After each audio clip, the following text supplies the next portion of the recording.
Prologue, we should start back, Garrett urged as the woods began to grow dark around them. The wildlings are dead. Do the dead frighten you? Sir Waymar Royce asked with just the hint of a smile. Garrett did not rise to the bait. He was an old man, past 50, and he had seen the lordlings come and go. Dead is dead, he said. We have no business with the dead. Are they dead? Royce asked softly. What proof have we? We'll saw them, Garrett said. If he says they are dead, that's proof enough for me. Will had known they would drag him into the quarrel sooner or later. He wished it had been later rather than sooner. My mother told me that dead men sing no songs, he put in. My wet nurse said the same thing. Will, Royce replied, never believe anything you hear at a woman's tit.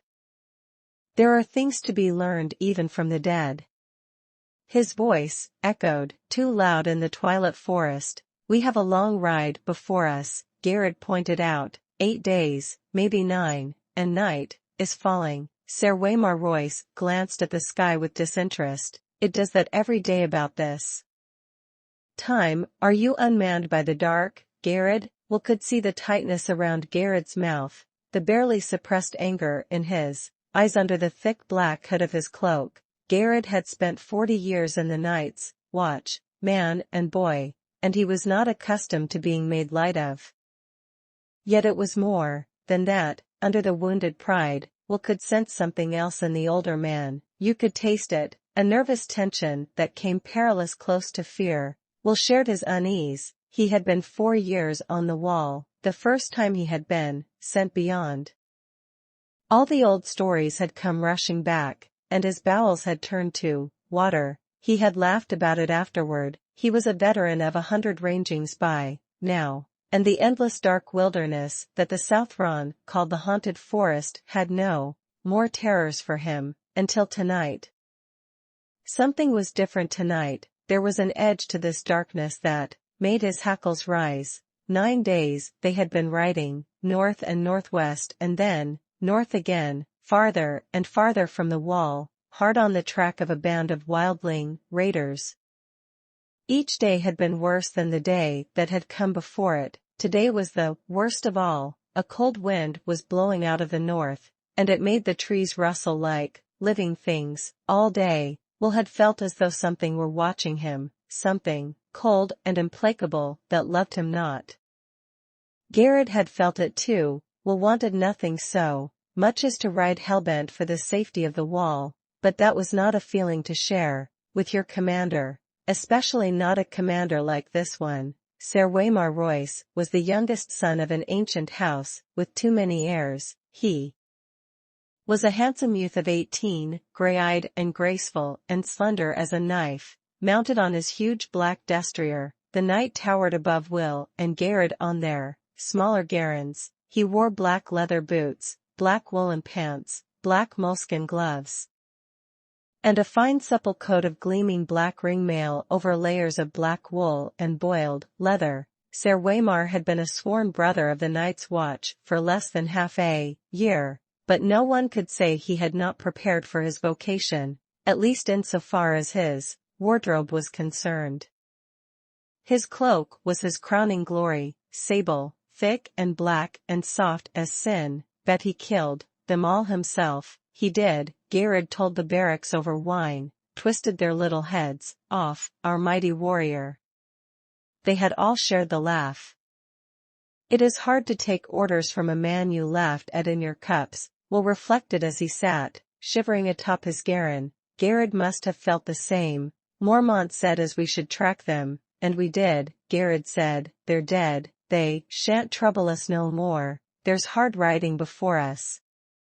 I don't like this weather. If it snows, we could be a fortnight getting back, and snow's the best we can hope for. Ever seen an ice storm, my lord? The lordling seemed not to hear him. He studied the deepening twilight in that half-bored, half-distracted way he had. Will had ridden with the night long enough to understand that it was best not to interrupt him when he looked like that. Tell me again what you saw, Will, all the details, leave nothing out. Will had been a hunter before he joined the Night's Watch. Well, a poacher in truth. Mallister freeriders had caught him red-handed in the Mallister's own woods, skinning one of the Mallister's own bucks, and it had been a choice of putting on the black or losing a hand. No one could move through the woods as silent as Will, and it had not taken the Black brothers long to discover his talent. The camp is 2 miles farther on, over that ridge, hard beside a stream, Will said. I got close as I dared. There's 8 of them, men and women both, no children I could see. They put up a lean-to against the rock. The snow's pretty well covered it now, but I could still make it out. No fire burning, but the fire pit was still plain as day, no one moving. I watched a long time, no living man ever lay so still. Did you see any blood? Well, no, Will admitted. Did you see any weapons? Some swords, a few bows. One man had an axe, heavy-looking, double-bladed, a cruel piece of iron. It was on the ground beside him, right by his hand. Did you make note of the position of the bodies? Will shrugged. A couple are sitting up against the rock, most of them on the ground. Fallen, like, or sleeping, Royce suggested. Fallen, Will insisted. There's one woman up in Ironwood, half hid in the branches. Far eyes. He smiled thinly. I took care she never saw me. When I got closer, I saw that she wasn't moving neither. Despite himself, he shivered. You have a chill? Royce asked. Some, Will muttered. The wind, Lord. The young knight turned back to his grizzled man-at-arms. Frost-fallen leaves whispered past them, and Royce's destrier moved restlessly. What do you think might have killed these men, Garrett? Sir Waymar asked casually. He adjusted the drape of his long sable cloak. It was the cold, Garrett said with iron certainty. I saw men freeze last winter, and the one before, when I was half a boy. Everyone talks about snows 40 foot deep, and how the ice wind comes howling out of the north, but the real enemy is the cold. It steals up on you quieter than Will, and at first you shiver and your teeth chatter and you stamp your feet and dream of mulled wine and nice hot fires. It burns, it does. Nothing burns like the cold. But only for a while, then it gets inside you and starts to fill you up, and after a while you don't have the strength to fight it. It's easier just to sit down or go to sleep. They say you don't feel any pain toward the end. First you go weak and drowsy, and everything starts to fade. And then it's like sinking into a sea of warm milk, peaceful, like, such eloquence, Garrett, Sir Waymar observed. I never suspected you had it in you. I've had the cold in me too, lordling. Garrett pulled back his hood, giving Sir Waymar a good long look at the stumps where his ears had been, 2 ears, 3 toes, and the little finger off my left hand. I got off light. We found my brother frozen at his watch, with a smile on his face. Sir Waymar shrugged. You ought dress more warmly, Garrett. Garrett glared at the lordling. The scars around his ear holes flushed red with anger where Maester Eamon had cut the ears away. We'll see how warm you can dress when the winter comes. He pulled up his hood and hunched over his garron, silent and sullen. If Garrett said it was the cold, Will began. Have you drawn any watches this past week, Will? Yes, lord. There never was a week when he did not draw a dozen bloody watches. What was the man driving at, and how did you find the wall? Weeping, Will said, frowning. He saw it clear enough, now that the lordling had pointed it out. They couldn't have froze, not if the wall was weeping. It wasn't cold enough. Royce nodded. Bright lad, we've had a few light frosts this past week, and a quick flurry of snow now and then, but surely no cold fierce enough to kill 8 grown men, clad in fur and leather. Let me remind you, with shelter near at hand, and the means of making fire.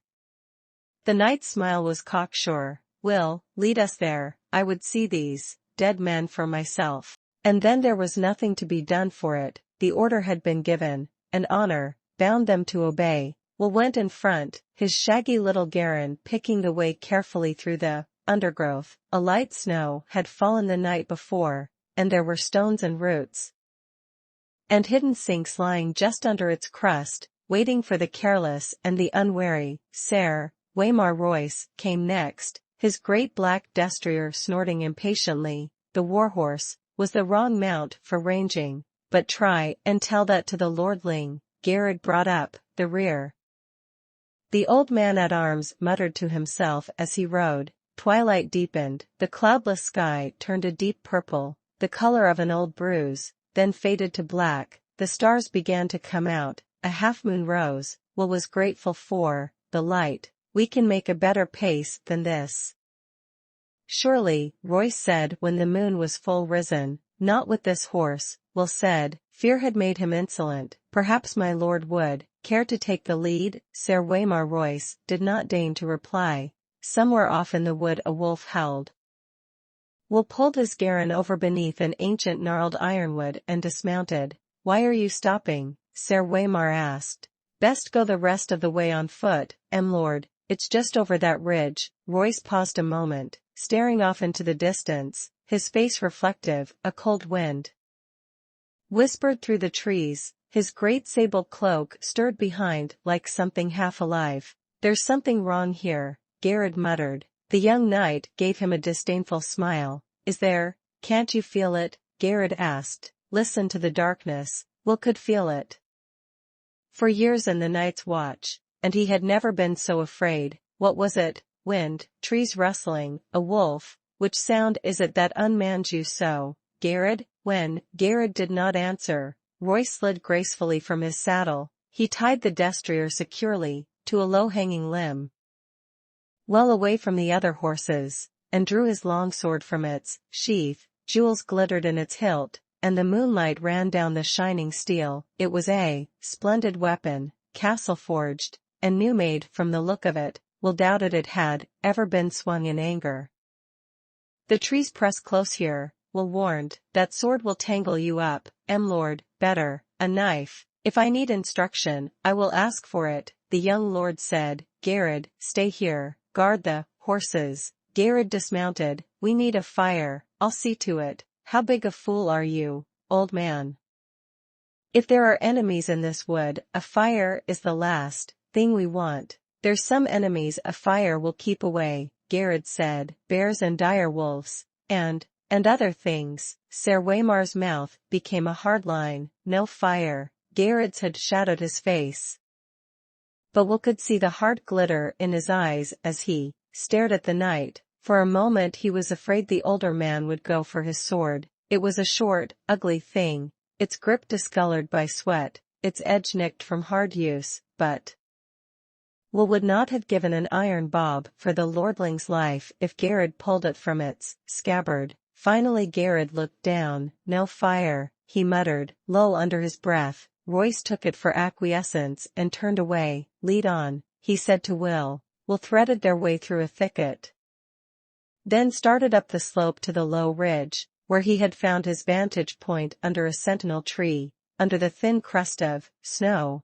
the ground was damp and muddy, slick footing, with rocks and hidden roots to trip you up. Will made no sound as he climbed. Behind him, he heard the soft metallic slither of the lordling's ringmail, the rustle of leaves, and muttered curses as reaching branches grabbed at his longsword and tugged on his splendid sable cloak. The great sentinel was right there at the top of the ridge, where Will had known it would be. Its lowest branches a bare foot off the ground. Will slid in underneath, flat on his belly in the snow and the mud, and looked down on the empty clearing below. His heart stopped in his chest. For a moment he dared not breathe. Moonlight shone down on the clearing, the ashes of the fire pit, the snow-covered lean-to, the great rock, the little half-frozen stream. Everything was just as it had been a few hours ago. They were gone. All the bodies were gone. Gods, he heard behind him. A sword slashed at a branch as Sir Waymar Royce gained the ridge.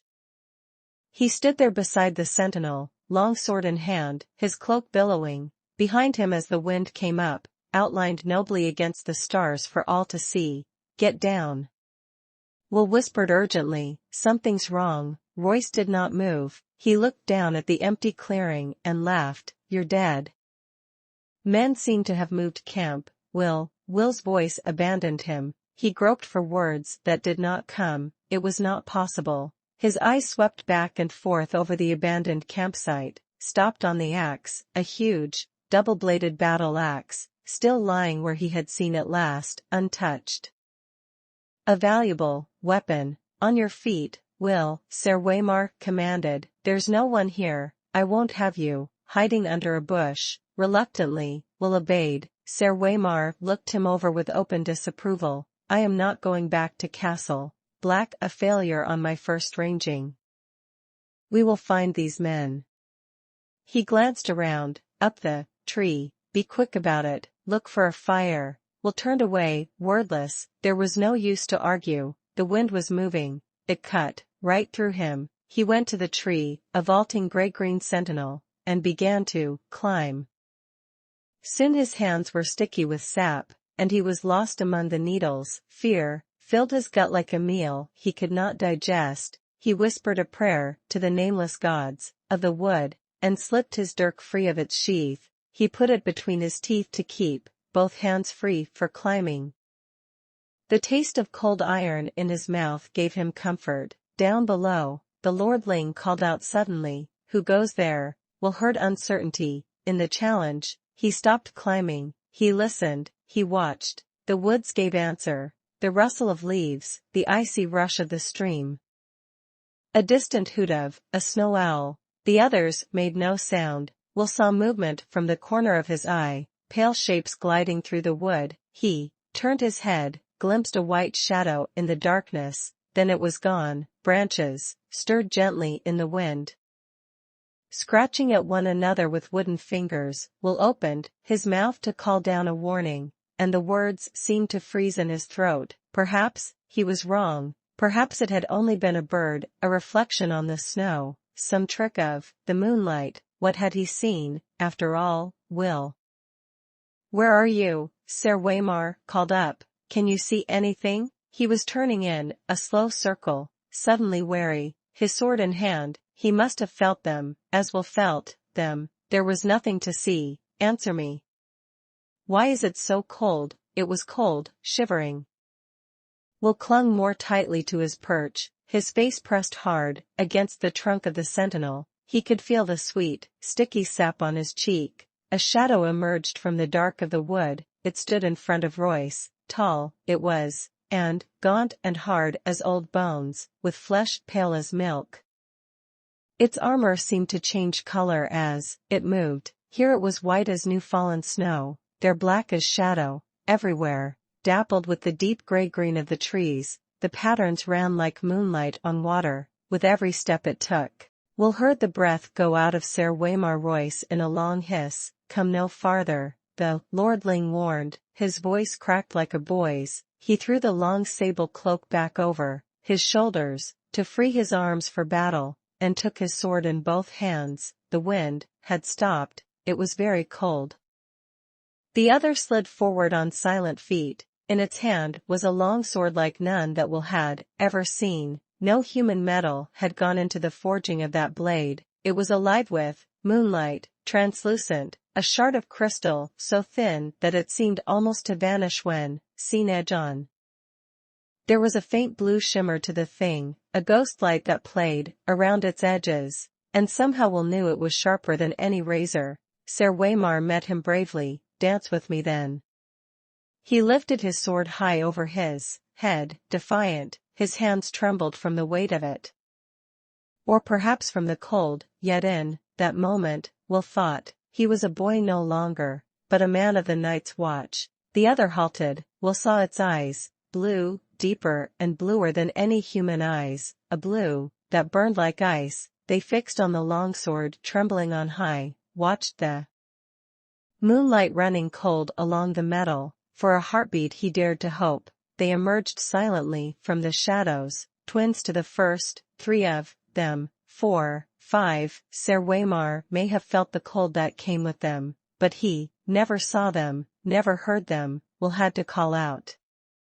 It was his duty, and his death. If he did, he shivered, and hugged the tree, and kept the silence. The pale sword came shivering through the air. Sir Waymar met it with steel. When the blades met, There was no ring of metal on metal, only a high, thin sound at the edge of hearing. Like an animal screaming in pain, Royce checked a second blow, and a third, then fell back a step, another flurry of blows, and he fell back again. Behind him, to right, to left, all around him, the watchers stood patient, faceless, silent. The shifting patterns of their delicate armor making them all but invisible in the wood, yet they made no move to interfere. Again and again the swords met, until Will wanted to cover his ears against the strange, anguished keening of their clash. Sir Waymar was panting from the effort now, his breath steaming in the moonlight, his blade was white with frost, the others danced, with pale blue light. Then Royce's parry came a beat too late, the pale sword bit through the ringmail, beneath his arm, the young lord cried out in pain, blood welled between the rings, it steamed in the cold, and the droplets seemed red as fire where they touched the snow. Sir Waymar's fingers brushed his side, his moleskin glove came away soaked with red. The other said something in a language that Will did not know. His voice was like the cracking of ice on a winter lake, and the words were mocking. Sir Waymar Royce found his fury. For Robert, he shouted, and he came up snarling, lifting the frost-covered longsword with both hands and swinging it around in a flat, sidearm slash with all his weight behind it. The other's parry was almost lazy. When the blades touched, the steel shattered, a scream echoed through the forest night, and the longsword shivered into 100 brittle pieces, the shards scattering like a rain of needles. Royce went to his knees, shrieking, and covered his eyes, blood welled between his fingers. The watchers moved forward together, as if some signal had been given. Swords rose, and fell, all in a deathly silence. It was cold butchery, the pale blades sliced through, ringmail as if it were silk. Will closed his eyes. Far beneath him, he heard their voices, and laughter sharp as icicles. When he found the courage to look again, a long time had passed, and the ridge below was empty. He stayed in the tree, scarce daring to breathe, while the moon crept slowly across the black sky. Finally, his muscles cramping and his fingers numb with cold, he climbed down. Royce's body lay face down in the snow, one arm outflung. The thick sable cloak had been slashed in a dozen places. Lying dead like that, you saw how young he was, a boy. He found what was left of the sword a few feet away, the end splintered and twisted like a tree struck by lightning. Will knelt, looked around warily, and snatched it up. The broken sword would be his proof. Garrod would know what to make of it, and if not him, then surely that old Bear Mormont or Maester Eamon would Garrod still be waiting with. The horses, he had to hurry. Will rose. Sir Waymar Royce stood over him. His fine clothes were a tatter, his face a ruin, a shard from his sword transfixed the blind, white pupil of his left eye. The right eye was open, the pupil burned blue, it saw. The broken sword fell from nerveless fingers. Will closed his eyes to pray. Long, elegant hands brushed his cheek, then tightened around his throat. They were gloved in the finest moleskin and sticky with blood, yet the touch was icy cold.